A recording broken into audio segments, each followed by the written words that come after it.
Bienvenidos a una nueva edición de Somos Libros, seámoslo siempre. Mi nombre es José María Salazar Núñez y estamos aquí en el Grupo Planeta. Hoy tendremos una entrevista muy buena con Renato Cisneros sobre su nuevo libro Dejarás la Tierra, sobre su anterior libro La Distancia que nos separa y mucho más en este nuestro último programa completo de la Feria del Libro Internacional Lima 2017. Así que no se olviden, acompáñenme y Somos Libros, seámoslo siempre. Seguimos aquí con nuestros programas especiales por la Feria Internacional del Libro de Lima y estamos con un invitado de lujo, con Renato Cisneros. Hola Renato, ¿cómo estás? Bien, bien, muy contento.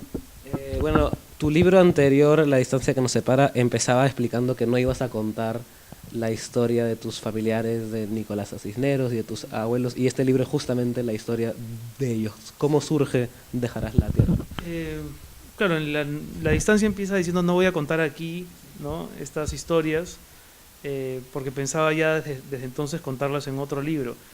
Yo escribí los dos libros al mismo tiempo, eran como era una saga familiar que yo tenía pensada como eso, como un libro unitario, pero luego se vio la conveniencia editorial de publicar primero la historia de mi padre, porque era más contemporánea, porque tenía una serie de qué sé yo, de mecanismos que la alejaban de esta primera parte, ¿no?, que es una historia más macondiana en algún sentido, ¿no? Son estos antepasados que el narrador va descubriendo y empieza a contar los secretos de su familia, los secretos que ninguna familia quisiera que salgan a la luz. Este narrador los cuenta, ¿no? Un poco va de eso la novela. Es una novela sobre los secretos, pero también sobre el destino, sobre la herencia y básicamente sobre la identidad, ¿no? Si con la distancia el lector podía quedarse con la intriga de cómo habrá sido mi padre antes de que yo venga al mundo, con Dejarás la Tierra mi intención es que los lectores se queden preguntando mucho tiempo exactamente de dónde vengo, ¿no?, cuál es mi pasado, cuáles son mis raíces. La pregunta sobre la identidad creo que es la que verdaderamente explica este libro, ¿no? Es una identidad que está relacionada a la identidad del país en que naciste y en que creciste, lo mismo que sucedía en La Distancia que nos separa. ¿Cómo ves eso ahora que estás lejos, ¿no?, que estás en España y ahora que también que vas a ser padre? La cuestión de la identidad es algo como un peso, ¿no? Sí, en ambos casos es cierto, no hay como un diálogo permanente entre lo que va ocurriendo en la vida del narrador y lo que va sucediendo en la vida del país.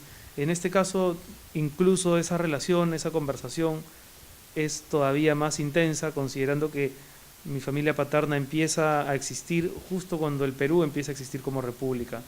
Y en ambos casos hay como una gran intriga en la formación del clan y en la formación del país. Porque mientras los Cisneros, los primeros Cisneros, no saben quién es su padre, nunca lo han visto, no se supone que es un viajero que está por ahí, la madre se lo ha inventado porque eran hijos de un cura. En el caso del país, los primeros años después de la declaración de la independencia, en realidad hay un desconcierto general, no se sabe si somos todavía virreinato, si nos debemos a la corona o si ya podemos proclamarnos verdaderamente autónomos, no sabemos si le debemos pleitesía a Bolívar o a San Martín. Entonces me parecía que había una relación entre ambas cosas, la familia y el país, y siempre me ha interesado en las novelas, tanto en las que leo, en las que busco y en las que escribo, que haya una resonancia en las vidas privadas de aquello que está ocurriendo a gran escala y que termina irradiando, ¿no?, las vidas domésticas e íntimas. Estaba entrevistando a Antonio Ortuño, que sí, que también ha escrito una novela, un libro de cuentos, La Vaga Ambición, y él hablaba de criticaba un poco esta idea de la autoficción más europea, de mi lucha, ¿no?, esta cuestión de Nausgard, ¿no?, de escribir sobre uno mismo hasta que el ego se convierte grande y está completamente separado de todo, y más bien destacaba esfuerzos en Latinoamérica como tuyos o de Jeremías Gamboa, etcétera, etcétera, como una manera de escribir sobre uno mismo, pero también sobre lo que lo que te rodea. Eres consciente un poco de los riesgos a lo que puede conllevar la autoficción, que es algo que puede ser a veces un poquito, o sea, que depende demasiado de la identificación, ¿no? Ya, a ver, sí, sí soy consciente de los riesgos, pero creo que cualquier género tiene riesgos, ¿no? Cualquier género tiene sus problemáticas y sus mecanismos. Eh, Tanto en la anterior, por más que se haya dicho que era una novela de autoficción, o por más que yo incluso lo haya dicho desde la primera página, creo que hay una voluntad de contar no solamente la propia intimidad, ¿no?, del sujeto que narra, sino también la intimidad de un país que está, en ese caso, en el caso de la novela anterior, en plena convulsión, ¿no? En este caso es igual, los capítulos que están contados desde el presente son muy autorreferenciales, pero hay otros en los que el pasado, por estar tan lejos, tan fuera de mi alcance, me ha exigido inventar, fantasear, esperando que lo que cuente sea verosímil y sea potente y persuasivo. Soy consciente de los riesgos, pero también soy consciente de mis limitaciones. La única manera que yo puedo escribir o que he intentado escribir hasta ahora, porque quizá no soy muy experimental, porque quizá no tengo un universo ficticio muy amplio, mi manera más natural de escribir tiene que ver con ese registro autorreferencial, pero tratando también de ubicar al narrador en un contexto social específico. No solamente hablar de sus miserias y de sus propias cuestiones, sino tratar de anexar siempre eso con algo que ocurre a su alrededor, ¿no? Eso siempre. Y ahora hay también una idea en la distancia que nos separa que creo que ahí se ve muy claramente una idea, un intento de reconciliación a través de la literatura. ¿Cómo, digamos, cómo te ha servido a ti, ya no al narrador, sino a ti, te sirvió la reacción que tuvo el público con la distancia que nos separa y el simple hecho de escribirla, ¿no? Porque terminas el libro diciendo que quizá la literatura pueda unir a los vivos con los muertos. ¿Sentiste eso? A ver, yo no creo mucho en la literatura terapéutica, ¿no? O sea, creo que uno sí cura algunas heridas, o por lo menos las discute, las pone sobre el tapete, las nombra, las denomina, pero aparecen otras heridas también, ¿no? Es como un juego en el que uno nunca termina de conseguir su propósito, ¿no? De hecho, uno no busca verdades cuando escribe, uno busca plantearse preguntas y trasladarle esas preguntas al lector.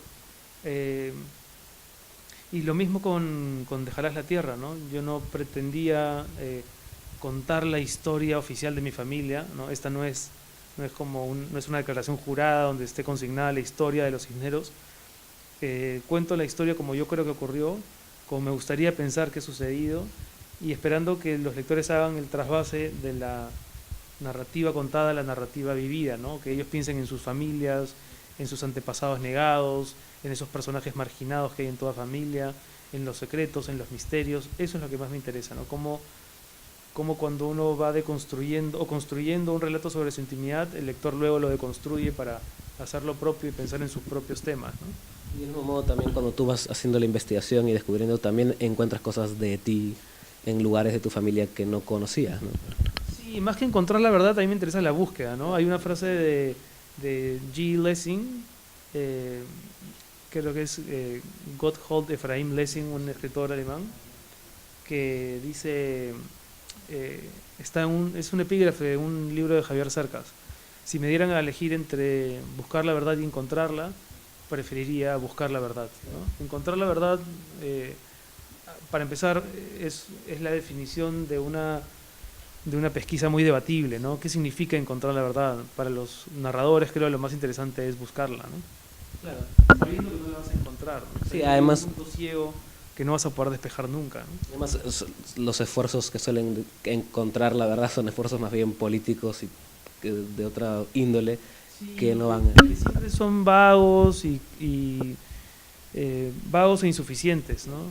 A veces pienso que el periodismo, a pesar de que lo he ejercido durante mucho tiempo y es de alguna manera mi segunda actividad o mi trabajo alimenticio, parte de un propósito que en sí mismo es utópico, ¿no? Que es contar las verdades. Cuando yo siempre he pensado de un tiempo a esta parte todavía con más persistencia que un hecho, una vez que sucede, ya no puede contarse tal cual ocurrió, ¿no?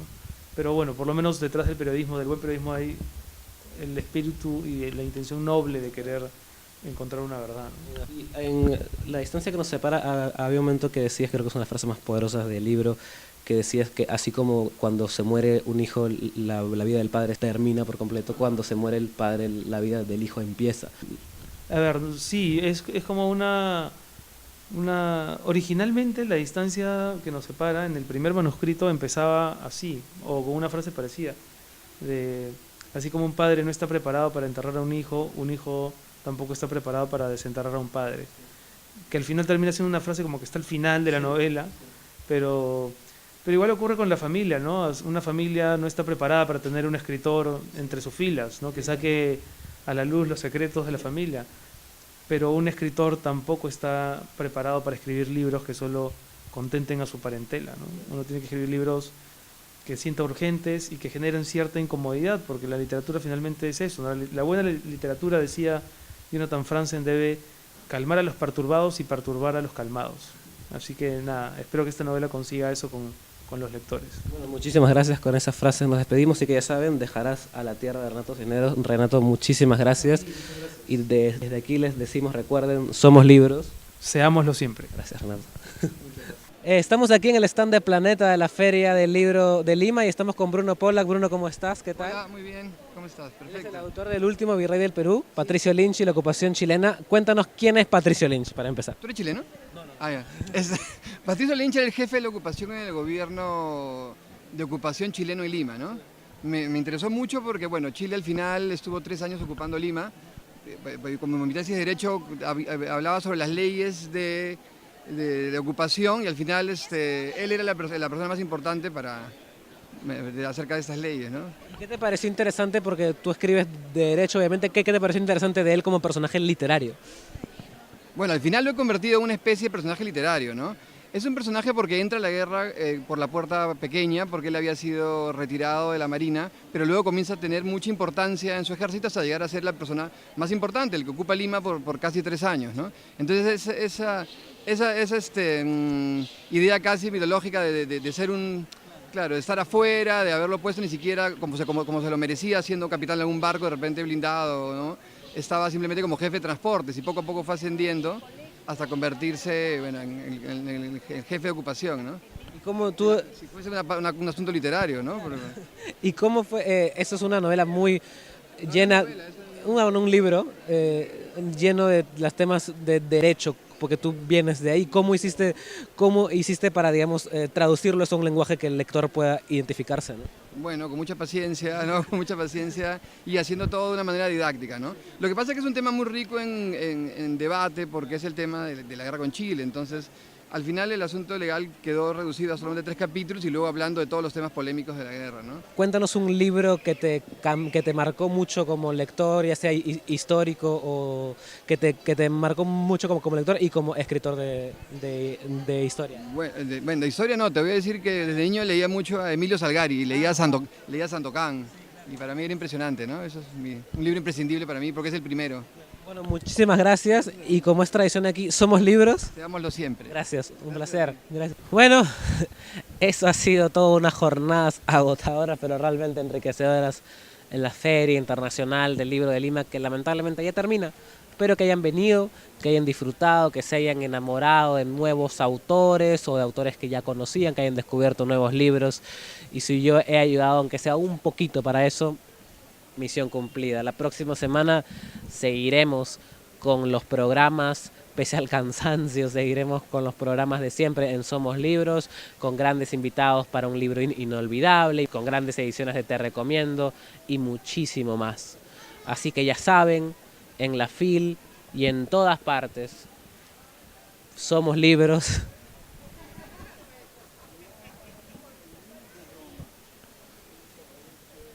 Espero que hayan dicho seámoslo siempre. Me voy a dormir. Chao.